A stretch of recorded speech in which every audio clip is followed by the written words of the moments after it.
یہ پانی کیوں نہیں آ رہا؟ حماد دیکھ لو۔ سمیرہ دروازے سے آواز لگا رہی تھی۔ حماد ٹیبل سے اٹھنے لگا۔ بیٹھ جاؤ، انسپکٹر نے بغیر اوپر دیکھے کہا۔ سب خاموش تھے۔ ایسا تو بہت بک بک کرتی ہو، میں نے کہا پانی۔ زبان تالو سے چپک گئی۔ Good morning. سمیرہ ہڑبڑا گئی اور کچھ زبان پر نہیں آیا۔ اگر نیند پوری نہیں ہوئی تو جا سکتی ہو۔ سر لیٹ سو گئے تھے، میں ابھی آ رہی ہوں۔ وہ دوڑ کر گئی، اپنے روم کا دروازہ طوفان کی طرح کھولا، فون چیک کیا، کئی مسڈ کالز۔ زری ابھی تک سو رہی تھی۔ اٹھ جاؤ زرواں، سب ناشتہ کریں ہیں، میری بھی خیر نہیں ہونے والی۔ زری ہلی بھی نہیں۔ بلو رانی اٹھ جاؤ ورنہ مجھے تمہاری وجہ سے الگ ڈانٹ پڑے گی۔ وہ اسے بازوؤں سے پکڑ کر بٹھانے لگی۔ میں نے سونا ہے سمیرہ، پلیز تنگ مت کرو۔ میں پانی ڈال دوں گی اگر تم نہیں اٹھی تو۔ اس کی حالت بھی حماد لوگوں سے کم نہیں تھی۔ وہ واش روم میں گھس گئی، جلدی سے کپڑے بدلے، چھوٹے سے بال تھے اس میں، ہلکی سے کنگھی کی، منہ پر پانی مارا اور باہر آئی۔ سائڈ ٹیبل پر فائلوں کے ڈھیر اور کھلا لیپ ٹاپ پڑا تھا۔ وہ چند لمحے اسے دیکھتی رہی۔ سمیرہ جلدی سو گئی تھی مگر وہ دیر تک کام کرتی رہی تھی۔ اس نے اٹھانا مناسب نہیں سمجھا۔ روم سے نکلی اور خاموشی سے جا کر ٹیبل پر بیٹھ گئی۔ انسپکٹر نے بس اسے دیکھا تھا۔ سر وہ لیٹ تک کام کرتی رہی ہے۔ I don't want to hear any lame excuse۔ ہم یہاں مذاق کرنے نہیں آئے۔ لاکھوں لوگ اس ملک میں اس لیے سکون سے سوتے ہیں کیونکہ ہم جاگتے ہیں۔ ہم یہ افورڈ نہیں کر سکتے کہ خود سوئیں۔ آج کے بعد اگر کوئی مجھے صبح 5 بجے سے 1 منٹ بھی لیٹ اٹھا نظر آیا تو اس کی نیند بھگانے کے لیے میں انہیں اکیڈمی بھیج دوں گا۔ سر میں بلاتی ہوں۔ سمیرہ دوبارہ سے اٹھنے لگی۔ اگر تم اپنے روم میٹ کو اپنے ساتھ نہیں لائی تو تم بھی مت آنا۔ ڈائننگ ٹیبل پر کی اس خاموشی کو توڑنے کی ہمت کسی میں نہیں تھی۔ سمیرہ واپس کمرے میں آئی تھی، زری ویسے ہی لیٹی تھی۔ اٹھ جاؤ یار، کہا بھی تھا۔ وہ تقریباً رونے کو تھی۔ میرے سر میں بہت درد ہو رہا ہے سمیرہ، سری نے آنکھیں بند رکھتے ہوئے کہا۔ میں چائے بناتی ہوں تمہارے لیے، لیکن سر کچن کے سامنے بیٹھا ہے۔ میری جان تم تو عادت ڈالو، تم تو ٹیم میٹ ہو، بس دفع کرو اسپیکٹرا کو۔ اس نے کہا ہے اگر تم نہیں آئی تو میں بھی نہ آؤں۔ بلیو می میں بھی کچھ دیر پہلے سوئی ہوں، اس لیے میں نے تمہیں پہلے نہیں اٹھایا۔ تم نے ناشتہ کر لیا؟ خاک کر لیا، سر کے لیکچر نے دل بھر دیا۔ جلنے دو اس آدھے انسان کو۔ میرے بیگ میں چاکلیٹس ہیں، آرام سے نکلیں گے تب تک وہی کھا لینا۔ نہ لو اسپیکٹرا سر سے پنگے، جلدی فریش ہو جاؤ۔ اتنی ڈانٹ کے بعد بھی جا رہی ہو؟ اچھا ایسے نہ دیکھو، مجھے ترس آ رہا ہے۔ سمیرہ کے موبائل پر حماد کا میسج آیا تھا۔ زری نکلو یار، کچھ بھی نہ کرو۔ مجھے منہ تو دھونے دو۔ نہیں چپل پہنو۔ سب لڑکے ہمارے خون کے پیاسے ہو گئے ہیں، سر کا ایک اور دفعہ لگ گیا ہے۔ وہ ہاتھ سے اسے کھینچتی ہوئی لے گئی اور تب تک نہیں چھوڑا جب تک ڈائننگ ٹیبل کے سامنے لا کر کھڑا نہ کر دیا۔ Good morning. اس نے اپنی سلوٹ شدہ شرٹ سیدھی کر دی۔ اسپیکٹرا کی نظر اس پر جم گئی۔ سمیرہ کے ساتھ والی کرسی کھینچ کر وہ بیٹھنے لگی۔ جیسے ہی زری نے چائے کے لیے ہاتھ بڑھایا، اسپیکٹرا کھڑا ہو گیا۔ مجھے تم سب میٹنگ روم میں چاہیے۔ اپنے سبز خوابیدہ آنکھوں سے اس نے اس جانب دیکھا، دونوں کی نظریں ملی۔ اس کو محسوس ہوا کہ یہ شخص جو اس کا شوہر کہلاتا ہے شاید اسے جانتا بھی نہیں۔ تم دونوں نے کانوں میں کچھ ٹھوس لیا تھا کیا؟ ہم نے دروازے کو ناک کر کے تقریباً توڑ دیا، مگر مجالے کی بیویاں اٹھنے کا نام بھی لیتی ہوں۔ میں یہاں نہیں رہ سکتی حماد، میں آج ہی واپس جا رہی ہوں۔ میرا کام ہو گیا، میرا سر پھٹا جا رہا ہے اور ان کو دیکھو سانس بھی لینے بھی نہیں دیتے۔ تم تھوڑا کنٹرول میں رکھو، وہ ابھی یہ سن لے گا۔ میں روم میں جا رہی ہوں، فائلز لانی ہیں۔ وہیں بیٹھو میری بہن، میں اپنے لیپ ٹاپ کے ساتھ لے آؤں گی۔ یار منہ تو دھونے دو، میری حالت دیکھو۔ وہ ٹیبل پر سر رکھنے لگی۔ شاباش اٹھ جاؤ بلو، یہ جو کام تمہیں دیا تھا وہ سر کو دکھاؤ اور جاؤ یہاں سے۔ کہاں ہے یہ میٹنگ روم؟ وہ جھولے کھاتے ہوئے ان کے ساتھ میٹنگ روم میں جانے لگی تھی۔ اس کمرے میں صرف ایک ٹیبل تھا اور ارد گرد چیئرز پڑی ہوئی تھیں۔ ٹیبل کے درمیان میں صرف ایک بلب لٹک رہا تھا۔ اس کی بلیک ہنٹر آئیز اندر آتے ہوئے اسی پر مرکوز ہو گئی تھیں۔ ایسے ہی ہوتی ہے شادی کے دوسرے دن، وہ آہستہ سے کہہ کر تیسری چیئر پر بیٹھ گئی۔ سمیرہ نے اس کی فائلز اس کے سامنے رکھ دی تھیں۔ میں ضربہ آپ کچھ دکھائیں گے اپنے سونے اور غیر ذمہ دارانہ رویے کے علاوہ؟ مان آپ سے اللہ پوچھے گا۔ یس سر، بٹ کیا مجھے 2 منٹ مل سکتے ہیں تاکہ میں کم از کم اپنا منہ دھو لوں؟ نہیں، اس بندے کی زبان بھی نہیں دکھتی اتنے صاف انکار کرنے پر۔ ٹھیک ہے، میں یہیں سے اپنا کام چلا لیتی ہوں۔ ابرار پلیز یہ بوتل مجھے پاس کر دے۔ وہ کیا کرنے جا رہی تھی؟ اس نے بوتل دیا تھا۔ زری بیٹھ جا آرام سے، سمیرہ سرگوشی میں کہنے لگی۔ یہاں تو چھوڑ دو نا مجھے۔ اس کا جواب سب نے سن لیا تھا۔ اسپیکٹرا نے ہاتھ کی مٹھی باندھ لی تھی۔ وہ کرسی سے کھڑی ہوئی بوتل کا ڈھکن کھولا اور اپنے چہرے پر پانی ڈالنے لگی۔ کالر گیلا ہو گیا تھا مگر اسے اپنی آنکھیں نیند سے کھلوانی تھیں اور وہ کھل گئی تھیں۔ اب باری تھی بالوں کی جسے اس نے انگلیوں سے سلجھا کر جوڑا بنایا تھا۔ ٹیبل پر پڑا حماد کے سامنے بال پینٹ اٹھایا اور اسے ایز اے ہیئر پن اپنے جوڑے میں لگا لیا۔ اوکے، اس نے اسپیکٹرا کو دیکھا، ایک ہلکی سے اسمائل پاس کی۔ میں ابھی شروع کروں؟ اجازت طلب تھی۔ مہربانی کرو ہم پر، اپنی طرح ٹیڑھا جواب۔ تو سمیرہ نے مجھے جن مرے ہوئے ایجنٹس کا ڈیٹا دیا ہے میں نے اسے اسٹڈی کر لیا ہے۔ ان سب میں 1-2 چیزیں کامن ہیں۔ تھوڑی دیر کا وقفہ۔ ایک نیورولائٹ کا کمپوزیشن اور دوسرا ایجنٹ 388۔ سب سے پہلے میں آپ کو اصل نیورولائٹ کی کمپوزیشن بتاتی ہوں۔ میرا یہ فارمولا نیورولائٹ کوئی عام دوا نہیں تھی، میں نے اسے الزائمر کے مریضوں کے لیے بنایا تھا، ان لوگوں کے لیے جن کی یادیں ان سے چھن رہی تھیں۔ اس کی کمپوزیشن میں ہے نیوروجلین پیپٹائڈ، 1000 پروٹین جو سائنیپٹک بریجز کو عارضی طور پر دوبارہ جوڑتا ہے۔ جب نیورونز کے درمیان خلا بڑھنے لگتا ہے کہ ان کے بیچ روشنی کی باریک لکیر بن جاتا ہے اور اسی طرح چند لمحوں کے لیے یادیں واپس آ جاتی ہیں۔ پھر میں نے شامل کیا مائلورا لپڈ کمپلیکس، یہ خلیوں کی گرد حفاظتی تہہ کو مضبوط کرتا ہے تاکہ ری جنریشن کی رفتار کم ہو جائے۔ بیماری کو روک نہیں سکتا مگر سست ضرور کر سکتا ہے۔ اور سب سے اہم، کارٹیکسن الفا ریگولیٹر، یہ ہپو کیمپس کو جینٹلی اسٹیمولیٹ کرتا ہے، نہ زیادہ نہ کم، بس اتنا کہ مریض اپنی بیٹی کا نام یاد کر لے، اپنے بچپن کا کوئی درخت یا اپنی ماں کی آواز۔ لیکن یہ فارمولیشن اب وہ نہیں رہی۔ اس نے ایک اور فائل کھولی، سرخ رنگ میں بلنکنگ ڈیٹا نمایاں تھا۔ کسی نے اس میں ریورسٹول ڈیلٹا شامل کیا ہے جس کو ہم ایکس فیکٹر بھی کہتے ہیں۔ یہ ایلیمنٹ ایکٹیویشن پیٹرن کو میرر موڈ میں بدل دیتا ہے جو ڈینٹل سگنل کارٹیکسن الفا دیتا ہے۔ ریورسٹول اسے ایمپلیفائی کر کے بے ترتیب امپلس میں بدل دیتا ہے۔ یہ دیکھیے، یہاں جہاں سگنل سموتھ ویو ہونا چاہیے وہاں اسپائک ہے۔ Because of over stimulation, vascular stress and neuronal miss fire, یہ موڈیفائی دوا یادداشت واپس نہیں لا رہی۔ یہ دماغ کو اس کی حد سے آگے دھکیل رہی ہے، جس میں پہلے مریض بہتر محسوس کرے گا، پھر اچانک کولیپس، وہ کرسی میں پوزیشن بدلنے لگی۔ اور ان پوسٹ مارٹم رپورٹس کے مطابق ان سب کی ایجنٹس کی موت اسٹروکس اور شدید جھٹکوں کی وجہ سے ہوئی ہے۔ یہی وہ وجہ ہے جو اوریجنل اور نقل فارمولے کے فرق کو ثابت کرتی ہے۔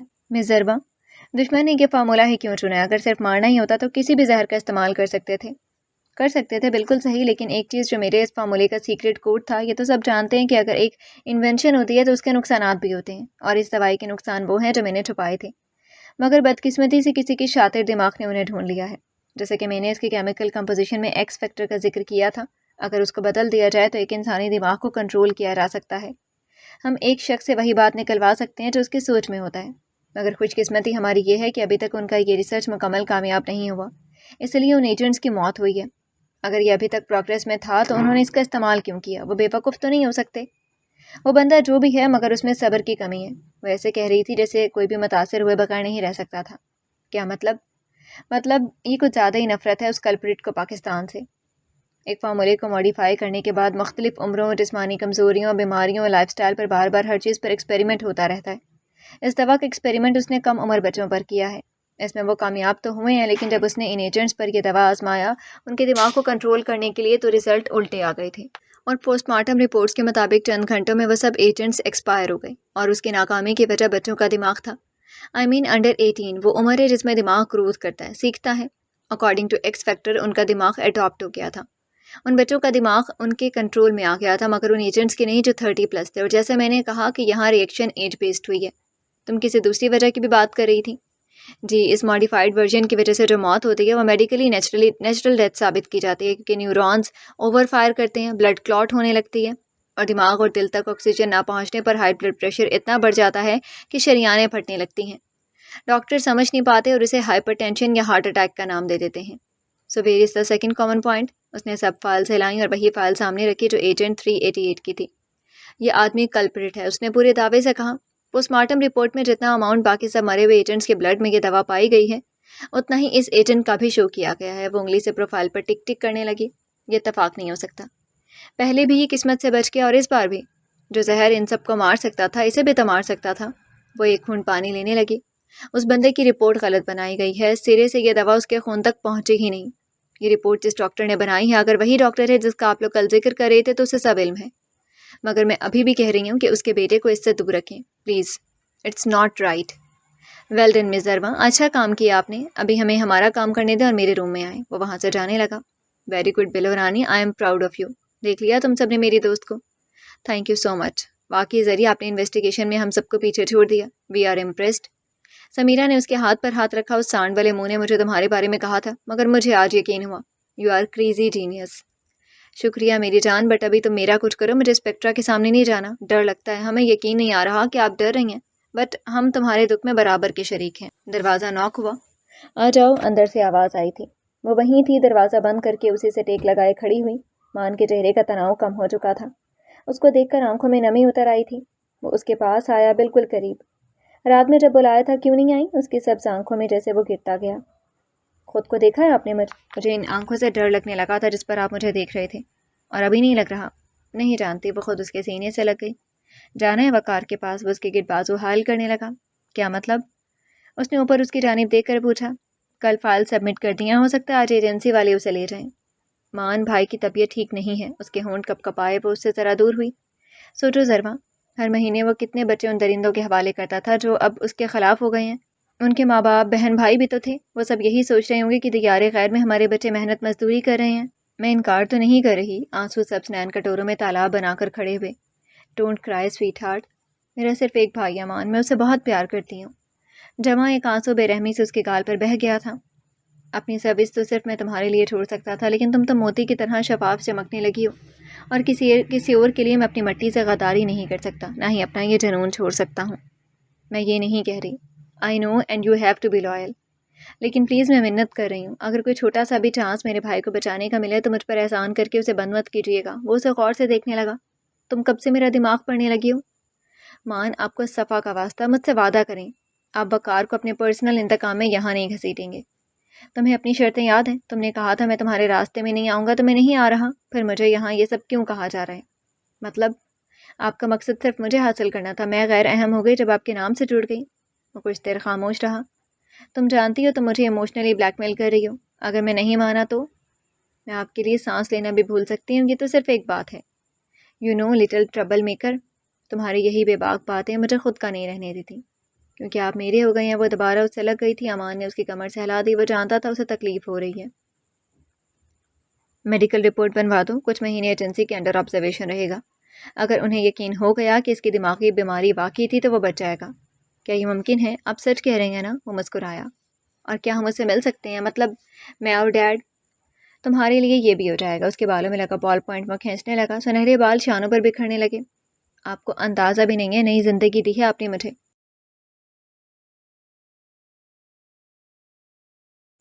تمہیں مارنا میں ابھی افورڈ بھی نہیں کر سکتا، تمہارے آنسو میرا دل بے قابو کر دیتے ہیں۔ میرے یہ آنسو بھی صرف آپ کے سامنے برسنے لگتے ہیں۔ وہ ہنس پڑی۔ ویسے بہت بھوک لگی ہے اور نیند بھی آ رہی ہے، دیکھیں میری حالت، کون کہتا ہے کہ کل میرا نکاح ہوا ہے؟ تم اس حالت میں بھی سیدھا سینے کے آر پار ہو رہی ہو، سوچ لو اگر تیار ہو گئی تو کہیں بیوہ نہ ہو جاؤ۔ مجھے اپنا اسپیکٹرا ورژن نہ دکھائیں پلیز، میں نے کل صرف امان کیسر کو قبول کی ہے۔ اس نے ایک آئی برو اٹھائی۔ بہت زبان لڑا رہی تھی کل، اگر دوبارہ کیا تو کاٹ لوں گا اسے۔ آپ کچھ بھی نہیں کر سکتے، میں نے کہا تھا نا، اگر آپ کے زہر کا توڑ ملا تو آپ ناکارہ ہو جائیں گے، جسے میں نے ثابت کر دیا آپ کو بے انتہا چاہ کر۔ وہ اسے دیکھتا رہ گیا۔ تم نے مجھے خود سے محبت کرنے پر مجبور کر دیا ہے زری، اور اس کی سزا میں جب چاہوں دے سکتا ہوں۔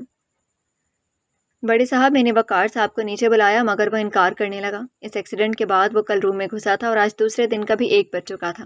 دوپہر ہونے والی تھی مگر اس نے باہر جھانکا تک نہیں تھا۔ زری نے کچھ دیر پہلے آنے کا کہا تھا مگر ابھی تک آئی نہیں تھی۔ وہ اسے ہینڈل کر سکتی تھی، اسے تنہا سنبھالنا صدیق جمال کا کام نہیں تھا۔ اس نے دوبارہ کال ملائی، اس بار جلدی پک ہو گئی۔ میں پہنچ گئی ہوں ڈیڈ، ڈونٹ وری، میں آ رہی ہوں۔ کیا تمہارے پاس سامان بھی ہے؟ اس نے جھجکتے ہوئے پوچھا۔ وہ ڈرائیو کر رہا یہی ہے میرے ساتھ۔ اگر وقار نے اسے دیکھا تو مطلب تمہارے نکاح کا علم اسے نہیں ہے۔ وہ خاموش رہی۔ وقت آنے پر میں خود وقار کو بتا دوں گی۔ ان کی گاڑی صدیق ہاؤس کے انٹرنس پر آ کر رکی۔ امان صدیق ہاؤس کی دیواروں کو دیکھنے لگا۔ کبھی سوچا بھی نہیں تھا کہ میں اس گھر پر قدم رکھوں گا۔ پلیز دل برا مت کیجیے، جس نے جو کیا چاہے وہ میرے اپنے ہی کیوں نہ ہو، انہیں سزا مل چکی ہے اور مل رہی ہے۔ اتنا آسان نہیں ہوتا ذروا۔ وہ اسے دیکھنے لگا۔ کیا آپ میرے ساتھ اندر نہیں آئیں گے؟ وہ اس کا ہاتھ تھامنے لگی۔ اگر میں اندر آیا تو ہو سکتا ہے کہ میں اپنا ضبط کھو دوں، اور تمہارا بھائی اگر ابھی تک پاگل نہیں ہوا تو مجھے دیکھ کر ہو جائے گا۔ میرا بھائی میں خود ہینڈل کر لوں گی، آپ میرے ساتھ آئیں گے؟ میں آپ کو وہ جگہ دکھاؤں گی اپنے گھر میں جب آپ میری زندگی میں نہیں تھے، تو میں وہاں کے دیواروں کے سامنے تنہائی میں اپنے آنسو بہاتی تھی۔ امان نے اس کے گال پر ہاتھ رکھا۔ تم بہت مضبوط ہو اور میں تمہیں کبھی ٹوٹنے نہیں دوں گا، یہ میرا وعدہ ہے۔ میں ہر بار کہوں گی کہ میں مرتی ہوں آپ پر۔ وہ اس کے ہاتھ پر ہاتھ رکھنے لگی جو اس کے گال پر پڑا تھا۔ ویسے مجھے اس جگہ سے جیلسی ہونے لگی ہے جسے ابھی تک میں نے دیکھا نہیں، مگر لگتا ہے دیکھنا پڑے گا۔ وہ ہلکا سا مسکرایا۔ اچھا اوکے، پر ایک اور بات پلیز۔ اس نے ایک آنکھ بند کر دی۔ زری، تم ایک ایک کر کے سب باتیں مجھ سے منوا گئی ہو، یہ میرا یقین ہے جو آپ توڑنے نہیں دیتے، ورنہ کل کی اسپیکٹرا ورژن جو میں نے آپ کی دیکھی ہے، مجھے نہیں لگتا میں اس سے کبھی دل کی بات بھی کر پاؤں گی۔ بہت کھیل رہی ہو تم لفظوں سے، ایک ایک بار سے گرا رہی ہو مجھے۔ وہ مسکرائی۔ گاڈ گفٹڈ ٹیلنٹ ہے، قدر کریں میری، میں نہ ہوئی تو اس بار آپ کی خاموشی آپ کو منجمد کر دے گی۔ وہ گاڑی سے اتری مگر وہ اسی طرح بیٹھا رہا۔ آئیں نا، ابھی تو کہہ رہے تھے۔ تم جاؤ، میں پھر کبھی آ جاؤں گا۔ مان ایسا نہ کریں، آئیں۔ وہ اس کی طرف والا دروازہ کھول کر ہاتھ بڑھائے کھڑی تھی۔ اگر میں نے کچھ ایسا ویسا بول لیا صدیق جمال کے سامنے تو پھر مجھے مت کہنا۔ یہی بات میں کر رہی تھی مگر آپ نے مجھے کہنے ہی نہیں دیا۔ آئیں نا بس کریں، کتنے نخرے ہیں آپ کے، میرا تو بالکل خیال نہیں ہے۔ اس کے ہاتھ پر ہاتھ رکھنے لگا اور گاڑی سے اترا۔ اس کے پیچھے پیچھے وہ آ رہا تھا۔ اس لڑکی کو یہ بندہ مزید انکار کرنے کے حق میں نہیں تھا، خود بعد میں بے چین ہونے سے بہتر تھا کہ اسی کی مان لیتا۔ وہ اسی طرح اس کا ہاتھ تھام کر اندر آ گئی۔ صدیق صوفے پر لیٹنے کے انداز میں بیٹھا ہوا تھا۔ السلام علیکم ڈیڈ۔ وہ کھڑا ہوا، پھر اس کے پیچھے امان کو دیکھ کر ٹھٹک گیا۔ شکر ہے زری تم آئی، وہ اسے سینے سے لگانے لگا۔ تم ٹھیک ہو؟ کسی چیز کی ضرورت تو نہیں ہے؟ میں بالکل ٹھیک ہوں۔ چہرے پر چھائے اس سکوت نے صدیق جمال کو احساس دلایا تھا کہ اس کے باغ میں کھلنے والے پھول اس کی بیٹی کو بہار دینے والا وہی نکلا جو خود اس امان کا گنہگار تھا۔ آپ فکر نہ کریں، وقار کو کچھ نہیں ہوگا، میں ہینڈل کر لوں گی۔ اس نے اس کے چہرے کی زردی پڑھ لی تھی۔ آئے مان بیٹھے۔ اس کو سامنے صوفے پر بیٹھنے کا اشارہ کرنے لگا۔ وہ نہیں بیٹھا، بس کھڑا رہا۔ میں انہیں اپنے روم میں لے جا رہی ہوں، آپ وقار کو کہیں میں آئی ہوں، آج ہم کوئی ایکٹیویٹی کریں گے۔ صدیق نے سر ہلایا اور وہ امان سے آگے اپنے روم کی طرف بڑھنے لگی۔ یہ ہے میرا روم، آپ کو تو یہاں اعتراض نہیں ہے نا بیٹھنے سے؟ اس گھر میں کچھ دیر رہنے کے لیے قابل ہو سکتی ہے۔ آخر میں سوالیہ نشان تھا۔ پلیز تھوڑا برداشت کریں، ابھی میں وقار کو دیکھتی ہوں۔ یہ کیا ہو رہا ہے باہر؟ رونے اور چیخنے کی آوازیں اندر آنے لگی تھیں۔ لگتا ہے وقار نے دروازہ کھول لیا۔ وہ بھاگ کر گئی۔ صدیق دیوار کے ساتھ لگ کر کھڑا تھا۔ کمرے کی کوئی چیز جگہ پر نہیں تھی۔ وقار ہوش میں آؤ بیٹا۔ زری نے جھوٹ بولا تھا، اس نے کہا تھا وہ شام میں آئے گی پر وہ نہیں آئی۔ وہ بالوں کو نوچ رہا تھا، دیوار کے ساتھ لگ کر اپنا سر بار پر دیوار پر مار رہا تھا۔ وقار میں آئی ہوں، دیکھو مجھے، پر مجھے ابھی تمہاری ضرورت نہیں ہے، دفع ہو جاؤ یہاں سے۔ اس نے زور سے دیوار پر مکہ مارا تھا۔ وقار مجھے دیکھو، میں صرف تمہارے لیے آئی ہوں۔ میں کیسے بھول سکتی ہوں، میں نے اپنے بھائی سے وعدہ کیا۔ وہ آہستہ آہستہ اس کے قریب ہونے لگی تھی۔ تم پھر چلی جاؤ گی یہاں سے، تم پھر چلی جاؤ گی یہاں سے، مجھ سے دور، تم ابھی بھی نہ آؤ۔ وہ ایک زوردار چیخ اس کے منہ سے نکلی۔ امان کو مزید زری کے روم میں رہنا مشکل لگا۔ وہ پاگلوں کی طرح رو رہا تھا۔ مجھے تو اپنے پاس آنے دو وقار، خدا کے لیے ہوش میں آؤ۔ یہاں آپ سب کو میری کوئی پرواہ نہیں ہے، میں مر رہا ہوں، کوئی مجھے نہیں سمجھ سکتا۔ میں سمجھ سکتی ہوں میری جان، بلڈ چاہیے نا آپ کو، چلو ہم چکن پارٹی کرتے ہیں۔ امان کو یہ سب دیکھنے کی توقع نہیں تھی۔ ہم پارٹی کریں گے نا، اور ابھی کریں گے۔ اس کے منہ سے پانی بہنے لگا جیسے کوئی پسندیدہ چیز سوچ کر آ جاتا ہے۔ ہاں میری جان، ہم ابھی کریں گے، اسی وقت کریں گے۔ وہ اس کے بازو کو پکڑ کر آہستہ سے بیڈ پر لانے لگی۔ تم جھوٹ نہیں بول رہی کہ ہم ابھی کریں گے؟ میں نے کب جھوٹ بولا تھا؟ کل لے کر گئی تھی کہ نہیں؟ اس نے سر اس بات میں ہلایا۔ تو میں ابھی کیوں جھوٹ بولوں گی؟ وہ ٹیبل پر ٹیشو باکس سے کچھ ٹیشوز لے کر اس کے منہ سے بہے پانی کو صاف کرنے لگی، آنسوؤں کو اپنی ہتھیلی سے صاف کرنے لگی۔ ابھی چلیں کچن میں؟ ہاں چلتے ہیں، چلو تم سانس لو تھوڑا۔ وہ اس کے بالوں کو سلجھانے لگی۔ میں ٹھیک ہوں، چلتے ہیں زری۔ تم خود کو دیکھو، ہم پارٹی کرنے جا رہے ہیں، اس طرح جاؤ گے؟ مجھ سے صبر نہیں ہو رہا، وہ چیخا۔ زری نے اپنے کانوں پر ہاتھ رکھ دیے۔ اچھا چلو چلتے ہیں، چیخنا بند کرو، میرے بھائی نہیں ہو تم؟ سب سائڈ پر ہو گئے تھے۔ وہ اس کو کلائی سے پکڑ کر اپنے کمرے سے لے کر نیچے آ رہی تھی۔ صدیق کے بائیں طرف سینے میں درد ہونے لگا۔ وہ نیچے گرنے والا تھا کہ جلدی سے دیوار کو پکڑنے لگا۔ آپ ٹھیک ہیں؟ امان نے نہ چاہتے ہوئے بھی پوچھا۔ زری کے پیچھے جاؤ، وہ ہوش میں نہیں ہے۔ آپ آئیں، میں دیکھتا ہوں۔ اس کو سہارا دے کر سیڑھیوں پر اس کو اتارنے لگا۔ برداشت مان دانتوں پر مسلسل زور دے رہا تھا اور دباؤ پڑنے پر اس کے جبڑے اور بھی نوکدار دکھائی دے رہے تھے۔ وہی ہاتھ کو وہ سہارا دے رہا تھا جس پر اس کی مریم آپے لٹ گئی تھی۔ اس طرف کچن ہے، تم جاؤ۔ وہ اس کو صوفے پر بٹھانے لگا۔ ملازم کے ہاتھ میں ایک زندہ مرغی تھی۔ زری نے اسے سلیب پر رکھنے کا کہا۔ وقار کے پاس کھڑی ہوئی، وہ اس کی کمر کو سہلا رہی تھی، کلائی مضبوطی سے پکڑا ہوا تھا۔ چلو اٹھو، شروع کرتے ہیں۔ وہ اس کو اوپر دیکھنے لگا جو اس کے ساتھ کھڑی تھی اور وہ اسٹول پر بیٹھا ہوا تھا۔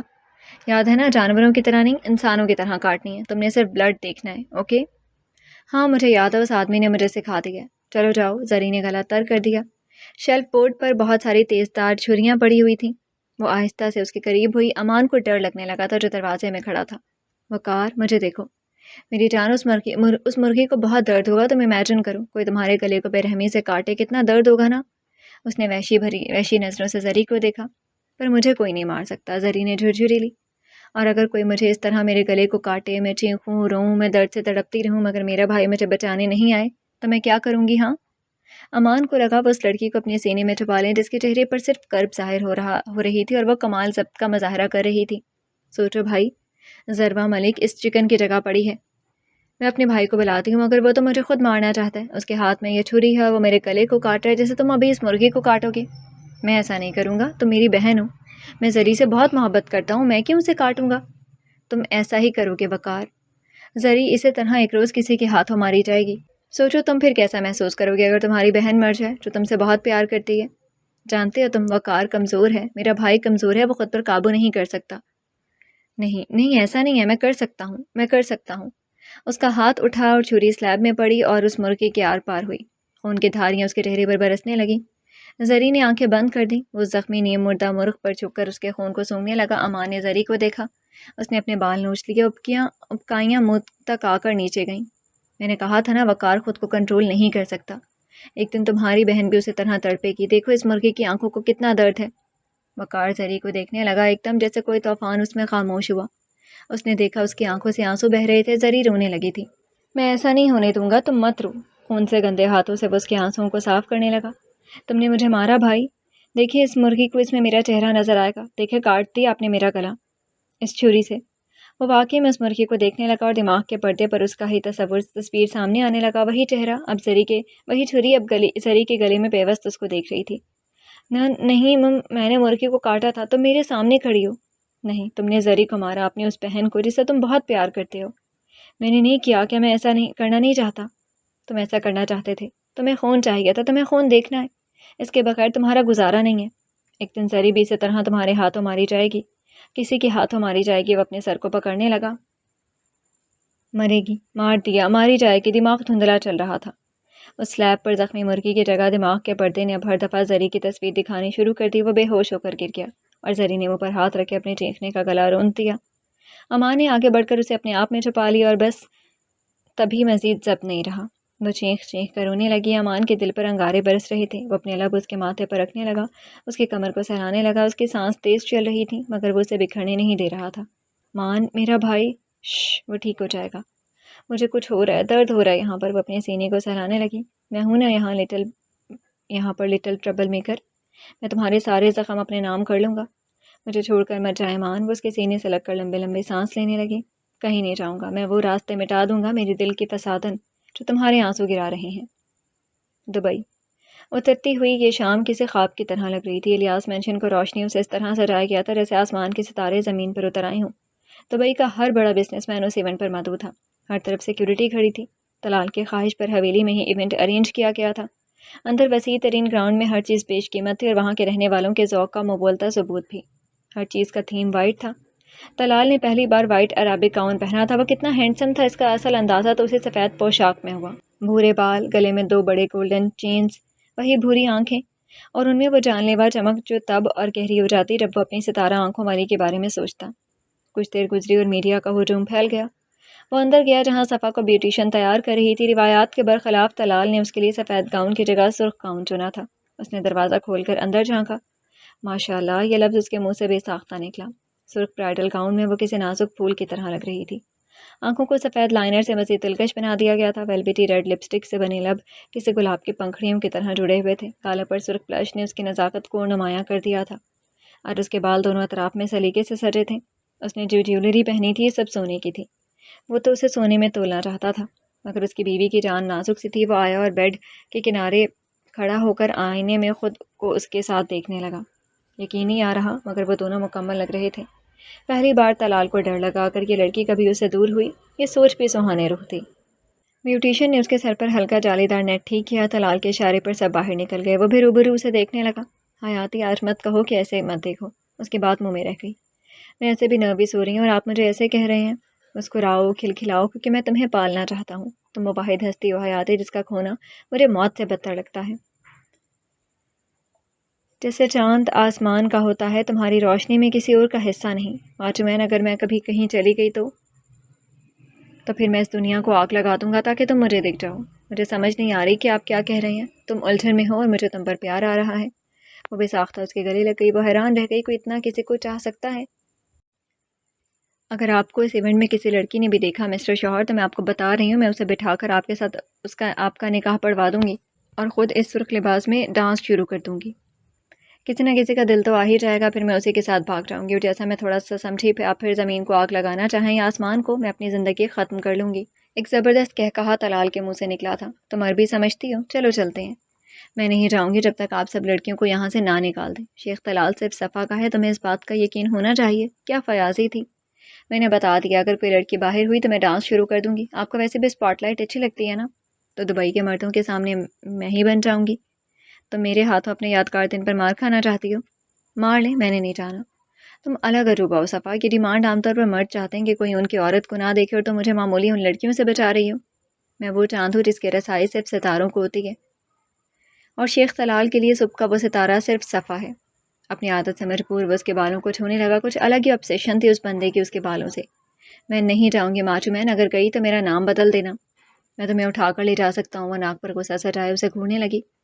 اگر میرا دل نہیں لگا تو اٹھانے کا بھی فائدہ نہیں، اور میں جانتی ہوں آپ زبردستی مجھے اٹھا بھی سکتے ہیں، جیسے پہلے اپنی مرضی سے نکاح کر دیا۔ تیار رہنا صفا، تمہیں بھی ٹف ٹائم ملنے والا ہے۔ اگر تم نے مگرمچھ کے یہ آنسو دکھائے تو میں اس کا سیلاب بنا دوں گا۔ یہ کوئی بات ہے کرنے والی جو تم مجھ سے کروانے جا رہی ہو؟ Macho man, just do it, باقی کا بعد میں دیکھ لیں گے۔ مجھے اس ہال میں کوئی عورت کوئی لڑکی نظر نہیں آنے چاہیے۔ میں تمہیں بتاتا ہوں، بس یہ ایونٹ ختم ہو جائے۔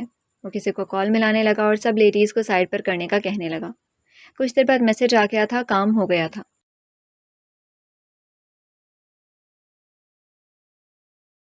اب چلو میری ماں، تمہاری اس نئی شوشی کی وجہ سے اگر ابھی نے مجھے کچھ کہا تو میں ان کے ساتھ سیدھا بہو کی ملاقات کرواؤں گا، کیونکہ ان لیڈیز میں ابھی کے بزنس پارٹنرز بھی تھے۔ تیار رہنا سسر کے کلاس لینے کے لیے۔ تو کیا ضرورت تھی آپ کو بھی اتنا تیار ہونے کی؟ نکاح تو ویسے بھی ہو گیا تھا، اور آپ نے کہا تھا میرے پاس گرلز خود پاس آتے ہیں۔ ابھی میں نے صرف اپنے ماچو مین کو بچایا، میں انکل سے کہہ دوں گی۔ دس از کالڈ پریکاشنز۔ ایک بات بتاؤ حیاتی، ویسے تم اتنی معصوم نہیں ہو ہر بار جتنے تم مجھے لگتی ہو۔ وہ اس کے ہاتھ کو پکڑنے لگا۔ یہ جو ابھی بیویوں والی جلن ہو رہی تھی اسی طرح بیوی ہی رہنا۔ بس کریں، کیوں میری سوتن بنے ہوئے؟ نکلیں جلدی، باہر لوگ ویٹ کر رہے ہیں۔ اللہ اللہ، مجھے صبر دے۔ الیاس کی کال آ رہی تھی، یقیناً اسے اپنے بزنس لیڈی پارٹنرز کو پارٹی سے باہر کرنے کی خبر لگ چکی تھی۔ وہ دونوں حویلی سے جیسے باہر آئے، لان میں اسپاٹ لائٹ ان پر جم کر رہ گئی۔ ہر کسی کی آنکھوں میں تسخیر تھی۔ ماچو مین، مجھے سکون مل رہا ہے، دیکھیے کوئی بھی لڑکی نہیں ہے۔ وہ ارد گرد دیکھنے لگی۔ اور یہ جو اتنے آدمی تمہیں دکھ رہے ہیں، مجھے بھی برا لگ رہا ہے حبیبی۔ کم از کم اگر لڑکیاں ہوتی تو میں اپنا دل کہیں اور بہلا دیتا۔ اس کے بازو پر وہ چٹکی بجانے لگی۔ کیا خیال ہے، تاریخ رقم کرتے ہیں مسٹر شوہر، آپ کی شادی یہاں پر کرتی ہوں میں۔ وہ مسکراتے ہوئے وارننگ دے رہی تھی۔ اسلام میں 4 شادیوں کی اجازت ہے، اس نے کام میں ثواب ملے گا تمہیں۔ اس نے اپنی داڑھی پر ہاتھ پھیرا۔ ماچو مین بغیر کسی کی پرواہ کیے وہ چینخ کر اسے پکارنے لگی۔ اس کے سامنے کھڑا ہو کر وہ باقی سب سے اسے ڈھانپنے لگی، جس کی آواز پر ہر کوئی سٹیج کی طرف دیکھ رہا تھا۔ اور وہ اس کے سینے پر مکے برسا رہی تھی۔ دور کہیں ایک ستارے نے اس منظر کو وقت کے البم میں محفوظ کر لیا۔ یہ جوڑی روشنیوں کے شہر میں اپنی ہی روشنی بنی کھڑی تھی۔ وہ کار کو ہوش آ گیا، جاؤ تم کچھ دیر کے لیے ریسٹ کر لو، میں تمہیں صبح پک کر لوں گا۔ وہ اسی طرح خود میں سمٹی گھسی ہوئی سی بیٹھی رہی تھی، جیسے کسی نے اس کے گرد غیر مرئی حصار کھینچ دیا ہو اور وہ اس کے اندر سانس لینے کی بھی اجازت نہ دیتی ہو۔ آنکھیں کھلی تھی مگر نگاہیں کہیں اور اٹکی ہوئی تھی۔ زری، مجھے دیکھو، میں نے سائیکیٹرسٹ سے بات کر لی ہے، وہ پاکستان کے ٹاپ موسٹ نیورولوجسٹ میں سے ایک ہے۔ ابھی جاؤ، سو جاؤ، بہت لیٹ ہو گیا ہے۔ ابھی میں ٹھیک ہوں مان، آپ کو بھی صبح اپنے کام پر جانا ہے۔ سارا دن تو یہیں گزار دیا، آپ بھی ریسٹ کریں۔ وہ اس کے ہاتھ پر ہاتھ رکھنے لگی۔ میں کیسے چین سے رہ سکتا ہوں؟ اس کی سانس گہری ہو گئی تھی۔ ساری رات فلور کو تکنے سے بہتر ہے یہیں رہو، یا پھر تو میرے ساتھ چلو۔ میں کیسے جا سکتی ہوں؟ بھائی کی حالت ٹھیک نہیں ہے، پر میں آپ کو فورس نہیں کرنا چاہتی۔ آپ جو بھی ڈیسائیڈ کریں گے مجھے کوئی پرابلم نہیں ہوگی۔ جو میرا ڈیسیجن ہے اسے تم کر پاؤ گی؟ وہ جھکا، اس کی آنکھوں میں سیدھا دیکھتے ہوئے بولا، چلو بس سپر روم میں چلتے ہیں۔ تو کیا آپ یہاں میرے ساتھ رک رہے ہیں؟ ویل ایسا ہی ہے۔ وہ کھڑا ہو گیا تھا۔ آپ جانتے نہیں ہیں مجھے اس وقت آپ کی کتنی ضرورت ہے۔ زوروں کا رونا آ رہا تھا۔ ہر جگہ اس گھر میں مجھے وحشت زدہ سی لگ رہی ہے۔ روم میں چلو زری، بس کرو، خود کو ریلیکس کرو۔ وہ اسے کھڑا کرنے لگا، کندھوں کے گرد ہاتھ رکھ کر دونوں سیڑھیوں سے اوپر جا رہے تھے، جیسے ہر قدم کے ساتھ نیچے کی گھٹن پیچھے چھوڑ رہی ہوں۔ تم نے مجھے اپنے روم کا وزٹ بھی نہیں کروایا۔ یہاں پر صرف وہی جگہ ہے جسے میں دیکھنا چاہتا ہوں۔ ہم وہیں جا رہے ہیں، جو دیکھنا ہے دیکھ لیں۔ اس نے اس کے ہاتھ کی طرف دیکھا جو اس کے کندھے پر تھا۔ آپ کو میں اتنے دنوں سے دیکھ رہی ہوں، کیوں پہنتے ہیں یہ دستانہ؟ وہ لمحے بھر کو رکا۔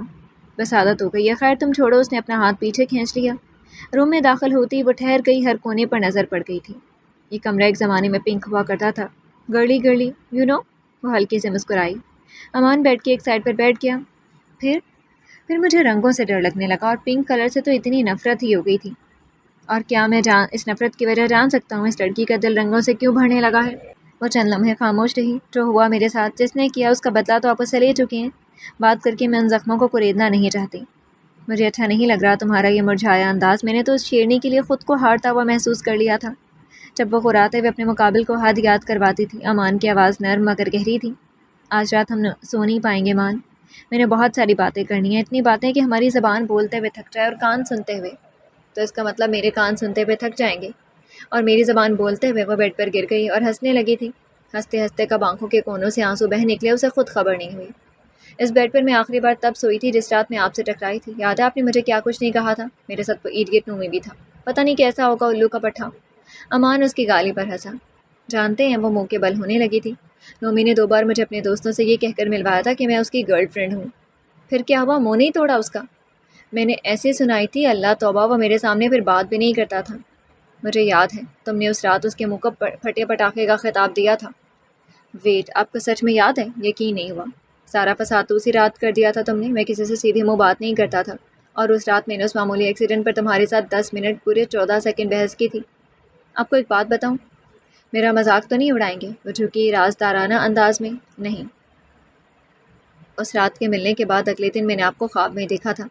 میرا یقین کریں میں پاگل ہو گئی تھی، بار بار فون چیک کر رہی تھی کہ آپ کب کال کر کے اپنے تاوان کو پورا کرنے کا کہیں گے، کیونکہ میں نے آپ کی ان 2 آنکھوں کو دیکھنا تھا۔ وہ آنکھیں میچ گئی۔ امان بے ساختہ مسکرایا تھا۔ پھر کیا ہوا؟ میں نے تو کال نہیں کیا تھا۔ مجھے لگا یہ ٹینشن کی وجہ سے ہے۔ میں کلب جانا چاہتی تھی، پر آپ نے جو رکھ کے سنائی تھی بھول ہی نہیں رہی تھی۔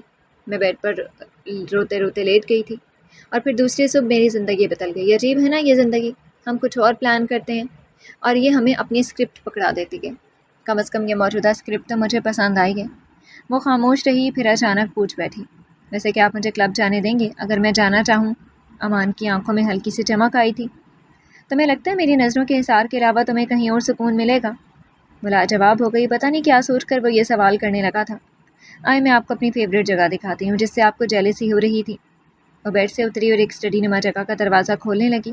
اندر زیرو لائٹ کی مدھم روشنی پھیلی تھی۔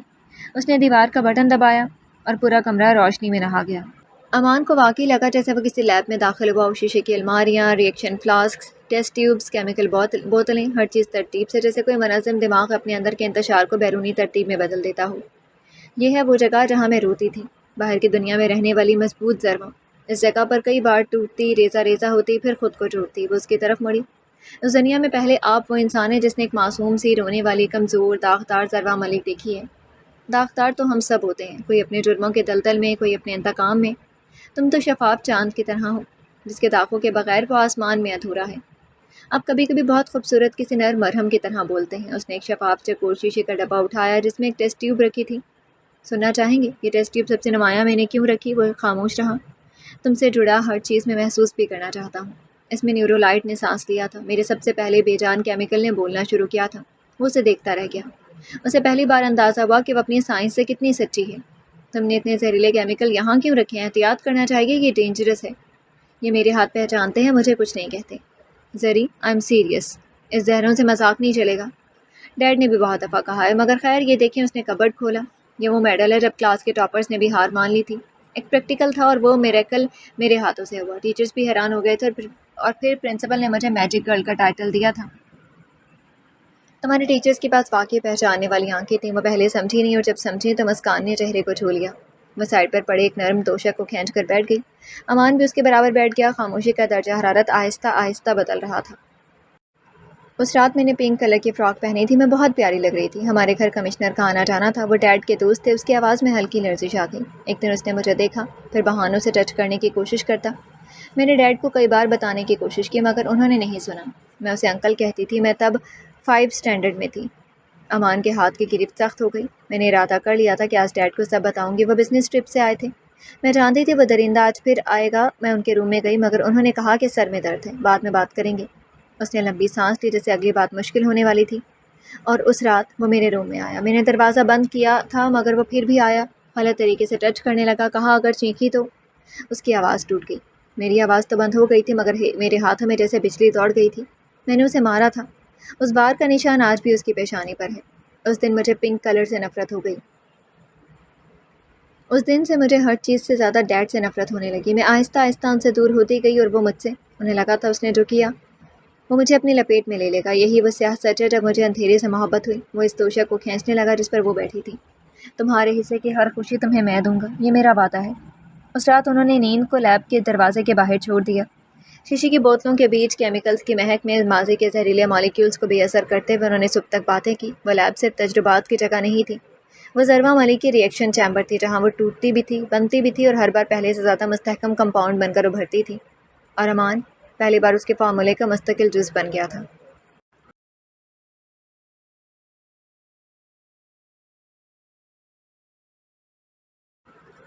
زندگی کا ساتھی اگر چاہنے والا مل جائے تو ہر گزرتا دن شکر کے ساتھ نہیں، ایک عجیب سے افسوس کے ساتھ گزرتا ہے۔ ایک عجیب سے افسوس کے ساتھ گزرتا تھا، یہ سوچ کر کہ عمر تیزی سے نکلتی جا رہی ہے اور ایک دن زندگی کا یہ پتا بھی کٹ جائے گا۔ وقت جیسے ہاتھوں میں ریت بن کر پھسلتا رہتا ہے اور دل چاہتا ہے لمحوں کو مٹھی میں بند کر لیا جائے۔ صفا کی آنکھیں کھلیں تو اس نے خود کو طلال کی سینے سے لگے ہوئے پایا۔ اس کی سانسوں کی باقاعدہ لے اس کے کان کے پاس پڑ رہی تھی۔ وہ آہستہ سے تھوڑا دور ہوئی، سر اٹھا کر اسے دیکھنے لگی۔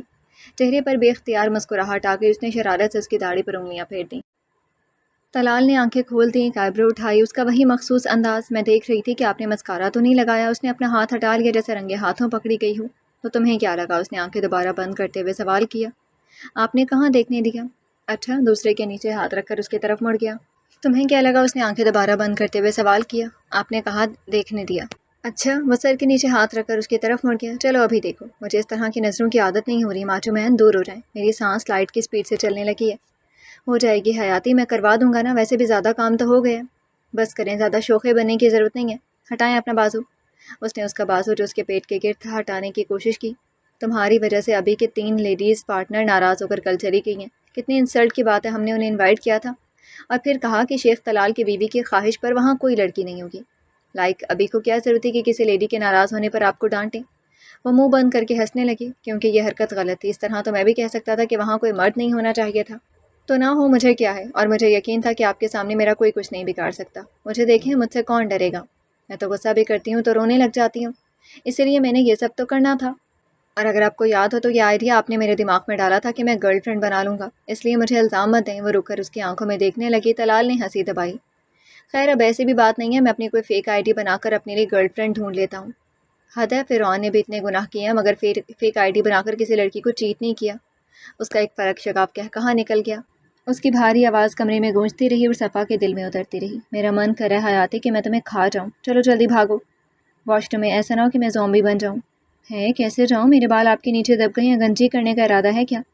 تمہارے بالوں نے پہلی ملاقات میں تمہارے اس چاند سے مکھڑے پر بادل جیسا سایہ بنا دیا ہے، اور جیسے ہی وہ ہٹے میری کالی دنیا میں تمہاری صورت سے روشنی نمودار ہوئی۔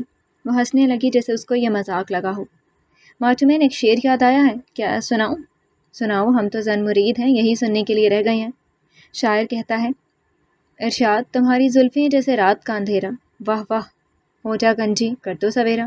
کیا؟ وہ ایک بار پھر اتنے زور سے ہنسا کہ اس کے آنسو نکل آئے۔ کہاں سے لاتی ہو تم یہ شاعری حیاتی؟ مزے کا تھا نا؟ وہ اس کو دیکھتا رہا۔ قسم سے تمہاری وجہ سے میں غصہ کرنا بھول گیا ہوں۔ تمہارا شوہر دن بھر انسان کے چہروں میں چھپے بیڑیوں سے ڈیلنگز کرتا رہتا ہے، اگر ایسا ہی رہا تو میں مافیا سے جوکر بن جاؤں گا۔ یہ میری لائف کی سب سے بڑی اچیومنٹ ہوگی۔ جوکر دنیا کا سب سے معصوم انسان ہوتا ہے، جو لوگوں کو ہنساتا ہے، کچھ دیر کے لیے ان کے دکھ بھلانے پر مجبور کرتا ہے۔ تم سمجھدار بنتی جا رہی ہو حیاتی، کہیں میری نظر نہ لگے آج اس سمجھداری والی بات پر تو 7 کالے بکروں کا صدقہ ہوگا۔ ماچومین، سمجھدار تو میں ہوں اور اس میں کوئی شک بھی نہیں ہے۔ وہ بیڈ سے اتر گئی تھی۔ اور نہیں سونا ماچومین، بس کریں یار۔ وہ سینگڑائی لیتے ہوئے دوبارہ لیٹنے کے انداز میں دیکھ رہی تھی۔ نہیں سو رہا، جلدی فریش ہو جاؤ، میں نے بھی ہونا ہے۔ اوکے، بس میں 10 منٹ میں آ رہی ہوں۔ وہ سیدھا ہوا نظر سائڈ ٹیبل پر پڑے اپنے اسمارٹ فون پر گئی، اسے اٹھایا، آن کیا اور نوٹیفیکیشنز کی بھرمار سامنے آ گئی۔ کل کے ایونٹ کے photo shoots, programmes, news channels on air کرنے کی اجازت مانگ رہے تھے۔ اس نے اپنے اسسٹنٹ کو کال ملائی۔ جو بھی فوٹو شوٹ کل ہوئے ان میں وہ تصویریں ڈیلیٹ کرو، سب میڈیا والوں سے جن میں برائڈ کا چہرہ نظر آ رہا ہے، مجھے شام تک سب کچھ کلین چاہیے۔ سر ملا، کال ڈسکنیکٹ ہوئی۔ کچھ دیر بعد صفا واش روم سے نکلی۔ اس نے پیچ کلر کا خالص عربک گاؤن پہنا تھا، سادہ مگر باوقار۔ کپڑے اس کی جلد کے رنگ سے یوں ہم آہنگ تھے جیسے صبح کے آسمان پر ہلکی گلابی روشنی۔ ماچومین، یہ کپڑے ٹھیک ہیں؟ اس کے سامنے کھڑی ہو کر گھوم کر دیکھنے لگی۔ کیری کر پاؤ گی؟ طبیعت خراب مت کرنا۔ اگر تھک گئی تو اتار لوں گی۔ وہ آئینے کے سامنے کھڑی ہو کر بال برش کرنے لگی۔ اسٹریٹنر ایک طرف رکھا تھا، اس نے نیچے ہلکے ہلکے کرلز بنا لیے، ہلکا سا ماسچرائزر، پھر پیچ کلر بلشن اور اسی رنگ کا لپ گلوز، سادگی میں مکمل حسن۔ طلال واش روم سے جلدی نکلا تھا، وہ چند لمحے دروازے پر ہی رک گیا۔ وہ بہت پیاری لگ رہی تھی۔ ہیئر پنس نہیں لگائے حیاتی؟ وہ پلٹی۔ ابھی تو شادی ہوئی ہے، کیا ابھی ٹین ایج ہیئر پنس لگاتی رہوں؟ تو کیا ہوا، شادی ہو گئی ہے، تم بوڑھی تو نہیں ہو گئی؟ میں نے کہا تھا نا، میں نے تمہیں گود لی ہے، اور جو چیز میری حیاتی کی لائف سے جڑی ہے وہ ہمیشہ رہے گی۔ تو ابھی لگا دوں؟ وہ اس کے سامنے آ کر کھڑی ہو گئی۔ طلال نے دراز سے ایک ٹرانسپیرنٹ سا ڈبہ نکالا، پھر سفید موتیوں سے بنے چھوٹے چھوٹے ہیئر پنز اٹھائے اور اس کے بالوں کی ایک سائڈ پر لگانے لگا۔ یہی تو ہے میری بیوی کی آئیکونک جیولری، جس کے بغیر وہ مجھے بھی ادھوری لگتی ہے۔ اس کے گال خود بخود سرخ ہو گئے تھے، نیچرل ریڈ اور بلشن کے پیچ کلر کا حسین امتزاج۔ بیٹھ جاؤ، میں نے تمہارا گفٹ بھی نہیں دیا۔ وہ اسے دراز سے ابھی ایک سرخ ویلویٹی ڈبہ نکال لایا، وہی بروکن ہارٹ پینڈنٹ، وہی چین جو تھائی لینڈ میں کچھ گنڈے لڑکوں نے چھین لیا تھا۔ ماچو مین، یہ تو میرا وہی چین ہے جو بھائی نے دیا تھا۔ وہ اسے انگلیوں میں تھام کر دیکھنے لگی۔ مجھے نہیں لگتا ایسا بہتر اور بیش قیمت گفٹ میں تمہیں دے سکتا تھا۔ تھینک یو مسٹر ہسبینڈ، یہ واقعی بیش قیمت ہے۔ وہ اچانک ایڑیوں کی بل اونچی ہوئی، اس کے گال پر ہلکا سا کس کیا اور فوراً واش روم کی طرف بھاگ گئی۔ طلال ساکت رہ گیا، دل کی دھڑکن ایک لمحے کو واقعی مس ہو گئی تھی۔ استغفر اللہ، اس نے سر دائیں بائیں ہلایا، یہ اپنا نقصان کر بیٹھے گی۔ آنکھوں میں وہی نرم مسکراہٹ تھی جیسے اس نے اپنی زندگی کا سب سے قیمتی تحفہ پا لیا ہو۔ ڈیڈ، زری کہاں ہے؟ وہ مجھ سے کیوں نہیں مل رہی؟ 12:30 بج چکے تھے اور زری کے کمرے کا دروازہ اب تک نہیں کھلا تھا۔ وقار کی آواز میں بے چینی تھی، آنکھوں کے نیچے ہلکے گہرے ہو چکے تھے۔ وہ دیر سے سوئی تھی، میں نے جگانا مناسب نہیں سمجھا، ابھی اٹھ جائے گی، بہت دیر ہو گئی ہے۔ کیا میں نے بہت بدتمیزی کر لی تھی اس کے ساتھ؟ وقار کا سر جھکایا۔ بھول جاؤ سب، صدیق نے گہری سانس لی۔ ہم سب پریشان ہیں تمہارے لیے، تمہیں بھی کوآپریٹ کرنا چاہیے۔ وہ سیڑھیوں سے اترنے لگی۔ وقار نے نظر اٹھا کر دیکھا، اس کے ساتھ امان بھی تھا۔ اس کی آنکھیں فوراً صدیق کے چہرے پر جا ٹکیں، سوال در سوال۔ وہ دونوں آ کر اس کے سامنے کھڑے ہو گئے۔ کیسی ہو بھائی؟ مجھے تو بالکل فریش لگ رہے ہو، زری نے ہلکے انداز سے کہا، مگر وقار کی نظریں امان پر ٹکی رہیں۔ یہ آدمی یہاں کیا کر رہے ہیں؟ اور آخرکار وہ پوچھ ہی بیٹھا۔ زری، تم اس کے ساتھ روم میں تھی؟ اس کی انگلی امان کی طرف اٹھی۔ شرم نہیں آئی تمہیں اپنے باپ بھائی کے سامنے؟ اور تم؟ اچانک اس کا لہجہ تیز ہو گیا۔ یو باسٹرڈ، غیرت نام کی کوئی چیز ہے تم میں؟ وہ امان کی طرف مڑا۔ بس کرو، زری نے اس کا اشارہ کرتا ہاتھ نیچے کیا۔ کیسے بس کروں؟ کیا ہمارے اپنے مسائل کم ہیں کہ یہ بھی ہمارے زخموں پر نمک چھڑکنے آ گیا ہے اور تم بھی اس سے منہ کالا کر کے گھوم رہی ہو؟ بس کرو وقار، زری نے ناگواری سے کہا۔ تمہاری ہمت کیسی ہوئی مجھے منع کرنے کی؟ چٹاخ ایک زوردار تھپڑ امان کے ہاتھوں وقار کے چہرے پر پڑا۔ کمرے کی ہوا ایک لمحے کو ساکت ہو گئی۔ اس ٹون میں تم کیسے بات کر رہے ہو؟ ذرا عقل سے کام لو، مرد بنو، دماغ چلاؤ تھوڑا۔ اس کا گریبان پکڑ کے اسے صوفے پر دھکیلنے لگا۔ تمہاری بہن یہ اپنے نکاح کے دوسرے دن آئی اور تمہاری مجھ سے کیا سن رہی ہے؟ مان چھوڑ دیں اسے۔ ابھی یہ ذرواں امان کے اثر ایک لفظ بھی اگر تم نے نکالا تو تم اصل پاگل پن میرا دیکھو گے۔ نکاح، شوہر، ڈیڈ یہ کیا بول رہا ہے؟ وقار کی آواز میں ہلچل تھی۔ ڈیڈ یہ کیا بول رہا ہے؟ زری نے امان کا بازو پکڑ کر اسے پیچھے کرنے کی کوشش کی۔ اور تم نے کیوں کیا ایسا؟ اس دنیا میں کوئی اور مرد نہیں ملا تھا؟ زری جاؤ روم میں تمہارے بھائی کو سمجھانا پڑے گا۔ پلیز مت کریں، وہ اس کے سامنے کھڑی ہو گئی۔ آئی سیڈ گو، اور اپنے باپ کو بھی لے کر جاؤ۔ امان، صدیق نے پکارا مگر اس نے ہاتھ اٹھا کر اسے مزید بولنے سے روک دیا۔ چلیں ڈیڈ، زری مڑ کر جاتے ہوئے بار بار پلٹ کر دیکھتی رہی۔ تم بھی دفعہ ہو جاؤ امان کے اثر۔ وقار نے ٹیبل پر رکھا ڈیکوریشن پیس اٹھایا اور دیوار پر دے مارا۔ ٹھا، ابھی یہ دوسرا تھپڑ اس کے منہ پر پڑا۔ دماغ جگہ پر آئے یا تیسرا بھی کھانا چاہتے ہو؟ امان نے کوئی تاوان بغیر دھمکی دی۔ وقار کے ہونٹ سے خون بہنے لگا، وہ ابھی آرام سے صوفے پر بیٹھ گیا۔ میری بہن کو پہلے ذلیل کیا اور پھر نکاح کیا۔ ذلیل تمہاری وجہ سے ہوئی ہے، لیکن پھر بھی وہ یہاں تمہارے لیے ہے۔ اگر اس لڑکی کا رونا مجھے بے بس نہیں کرتا تو میں اس کا چہرہ بھی تمہارے باپ اور تم سے چھپا دیتا۔ وہ شیشے کی ٹیبل پر اس کے سامنے بیٹھ گیا۔ امان کیسا؟ میں نے تمہاری بہن کو اغوا نہیں کیا، میرے ایک ملازم نے مجھے دھوکہ دیا تھا اور سڑک سے تمہاری بیٹی کو اٹھوایا تھا، جسے تو میں اپنے انجام کو پہنچا چکا ہوں۔ یہ قتل کا اقرار جرم ہے، میں تمہیں اس میں اندر کروا سکتا ہوں۔ میں ویسے بھی اپنی زندگی سے تنگ ہوں، جیل کی ہوا بھی کھا لیں گے۔ اس نے دونوں ہاتھ چہرے پر پھیر دیے۔ کیا تم مذاق اڑا رہے ہو میرے دماغی بیماری کا؟ امان سیدھا ہوا۔ کیا میرا تمہارا مذاق ہے؟ اس لڑکی کی خاطر میں نے اپنے انتقام بھی اپنے اندر ہی رہنے دیا ہے۔ میں تمہیں سمجھا رہا ہوں سالے، آئندہ اس لہجے میں تم اس سے سوال کرتے مجھے دکھائی نہ دینا۔ نکاح کر چکا ہوں میں اس سے، سمجھ آتی ہے اس لفظ کی؟ اگر ابھی ہوش میں ہو تو اندازہ ہو گیا ہوگا کہ اس کا مطلب کیا ہے اور وہ میرے ساتھ روم میں کیوں تھی۔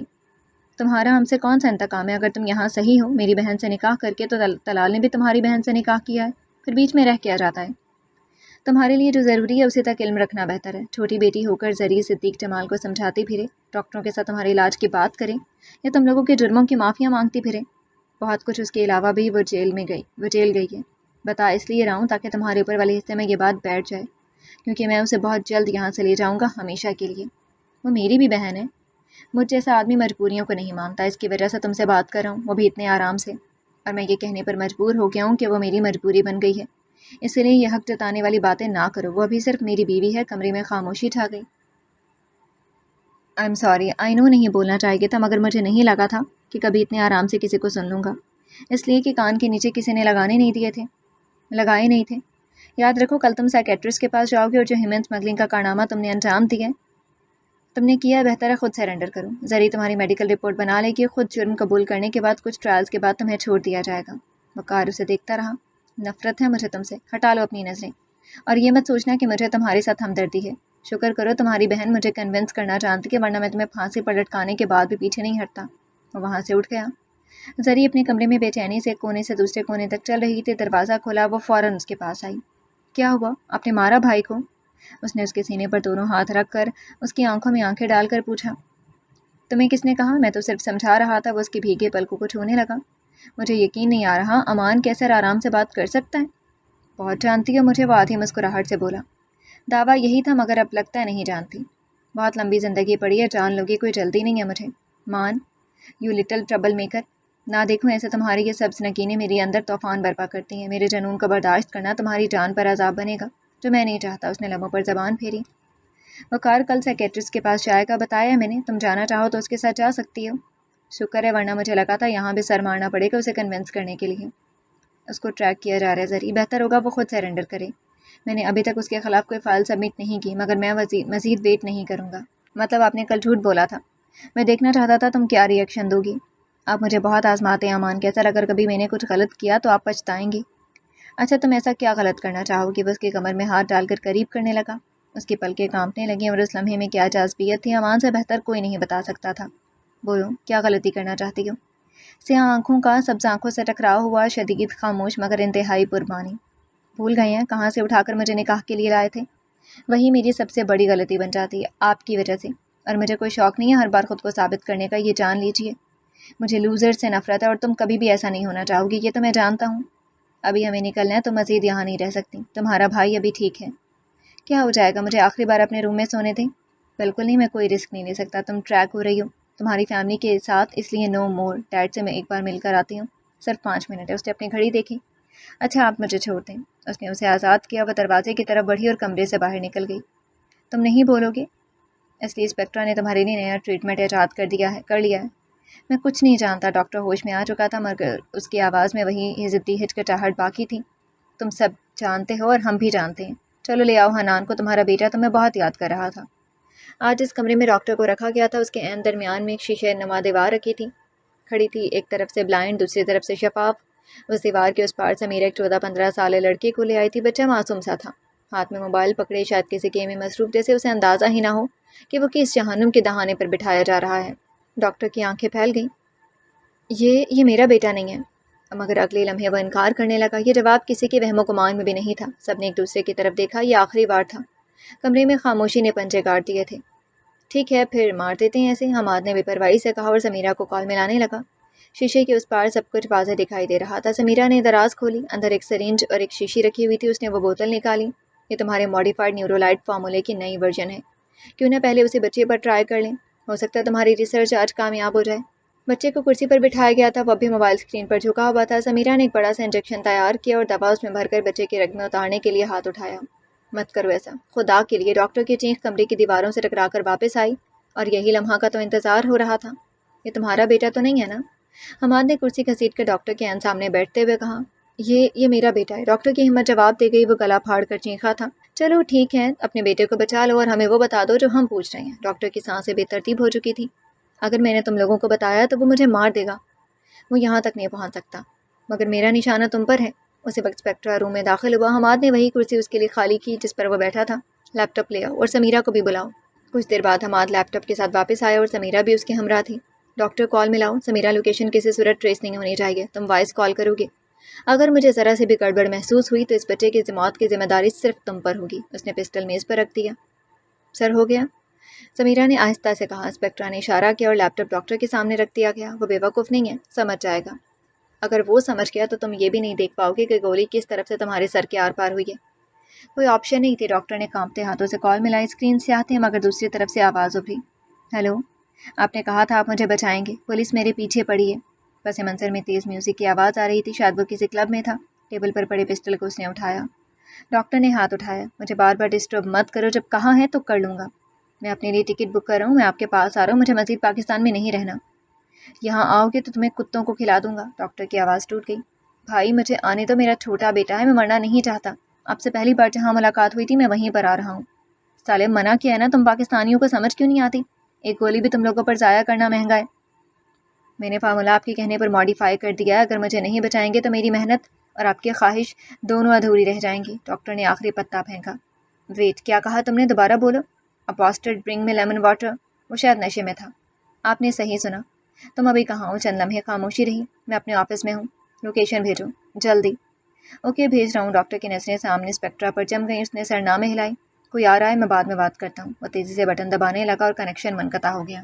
سمیرہ نے لیپ ٹاپ واپس کھینچا اور اس پر جھک گئی۔ پہلی بار کہاں ملے تھے اس سے؟ اسپیکٹرا نے پسٹل انگلیوں میں گھماتے ہوئے پوچھا۔ انڈیا میں۔ ڈاکٹر نے خشک حلق تر کیا۔ سر لوکیشن 3 جگہوں سے ہٹ کر رہی ہے، انڈیا، اسرائیل اور رشیا۔ اسپیکٹرا کی آنکھیں تنگ ہو گئی۔ وہ انڈیا میں تو نہیں ہے، وہ اس وقت اسرائیل میں ہوگا، وہاں اس کی ایک میٹنگ شیڈیول ہے۔ جواب ڈاکٹر نے دیا تھا۔ تمہارا ایک مریض ایجنٹ 388، تمہیں سلام بھیجنے ضرور بھیجوں گا۔ وہ کھڑا ہوا۔ ڈاکٹر نے کچھ کہنا چاہا مگر الفاظ ہونٹوں تک آ کر جم گئے۔ اگلی لمحے گولی چلی اور اس کا سر خاموشی کے ساتھ پیچھے کو ڈھلک گیا۔ زری، میں نے تمہیں اتنا مس کر دیا۔ ایک ہی دن کے لیے آئی تھی۔ سمیرہ اسے جلدی مل کھل گئی تھی، جیسے وقت نے جان بوجھ کر رفتار تیز کر دی ہو۔ میں اتنے مسئلوں میں گھری ہوں یار، کیا بتاؤں؟ میں سمجھ سکتی ہوں۔ ویسے یہ سب کیا مرد حضرات میٹنگ کر رہے ہیں؟ اب سب کچھ تو واضح ہو گیا، آپریشن کا وقت ہو رہا ہے۔ یہ سب ابھی اسرائیل کے لیے مشن پر نکل رہے ہیں، کیونکہ اس سب کا ماسٹر مائنڈ آج کل وہیں پر ہے۔ وہ کھڑی ہو گئی تھی۔ کیا مطلب سب جائیں گے؟ اسپیکٹرا بھی جائے گا؟ آف کورس، ان کے بغیر تو کچھ نہیں۔ تمہیں کیا ہو گیا؟ یہ تمہارا رنگ کیوں پیلا پڑ گیا؟ زری سنی کہاں رہی تھی، وہ دوڑتی ہوئی وہاں سے نکلی۔ میٹنگ روم کا دروازہ دھڑاک سے کھول کر اندر داخل ہوئی۔ کمرے میں موجود سب نظریں اس کی طرف مڑ گئی تھیں۔ مجھے آپ سے بات کرنی ہے۔ اسپیکٹرا کو اندازہ تو ہو گیا تھا کہ اس کی آنکھوں میں ایک لمحے کے لیے وہ نرم سا ارتعاش آیا تھا، مگر اگلے ہی پل وہ پتھر ہو گیا۔ مس زرواں، گو ٹو یور روم۔ مجھے بات کرنی ہے تو کرنی ہے۔ وہ ضدی لہجے میں غصے سے کھڑی رہی۔ گائز، انشاءاللہ کوئی پرابلم نہیں ہوگی، تھوڑی دیر میں چیف اور میجر یہاں آ رہے ہیں، ابھی آپ سب جا سکتے ہیں۔ سب ایک ایک کر کے نکلنے لگے۔ دروازہ بند ہوا اور زری نے اسپیکٹرا کو دھکا دے کر پیچھے لے جاتے ہوئے اسے دیوار سے لگا دیا۔ کیا سوچ کر آپ مجھ سے دور جانے کی پلاننگ کر رہے ہیں؟ میں آپ کو اپنے ہاتھوں سے مار دوں گی امان کیسر۔ یاد رکھیں، میں آپ کی کوئی اسپیکٹرا مشن کو خاطر میں نہیں لاؤں گی۔ میں پہلے ہی تم سے کافی حد تک امپریس ہو چکا ہوں۔ بس کرو بیگم صاحبہ، میرا کالر چھوڑ دو۔ اگر میں نے تمہیں اس دیوار سے پن کر دیا نا تو پھر جو آگے ہوگا تم مجھے روک نہیں پاؤ گی۔ آپ کا مذاق سوچ رہے ہیں؟ میری جان نکل رہی ہے۔ مان خدا کے لیے نہ جائے، میں مر جاؤں گی اگر آپ کو کچھ ہوا۔ وہ اپنے ہاتھوں کا پھنکا بنائے خود کو کمپوز کرنے کی کوشش کر رہی تھی۔ مجھ سے محبت کرنے سے پہلے یہ سوچنا چاہیے تھا کہ امان کیسر ایک مار خور ہے۔ اپنی بھوک مٹانے کے لیے مجھے سانپ کا شکار تو کرنا ہی پڑے گا، اور میں وہی کرنے جا رہا ہوں۔ پلیز کسی اور کو بھیج دیں۔ یہ کافی نہیں کہ آپ نے ایک کہانی کو وجود دیا اور اسے حقیقت بنا دیا۔ حقیقت ابھی بنی ہی کب ہے؟ جب تک ان دشمنوں کی کھوپڑیاں ہوا میں نہ اڑے مجھے چین نہیں ملے گا۔ آپ کو میرا ذرا سا بھی احساس نہیں ہے؟ اتنا سا بھی؟ وہ 2 انگلیوں کے درمیان جگہ بنانے لگی۔ میری دھڑکنیں انگلیوں کے پوروں میں دھڑک رہی ہیں۔ میں بتا رہی ہوں مجھے ہارٹ اٹیک ہو جائے گا۔ پھر صاف کرتے رہنا اپنے ملک کو دشمنوں سے۔ وہ کرسی کی پشت پر سر رکھ کر بیٹھ گئی۔ وہ جانتی تھی وہ نہیں رکے گا۔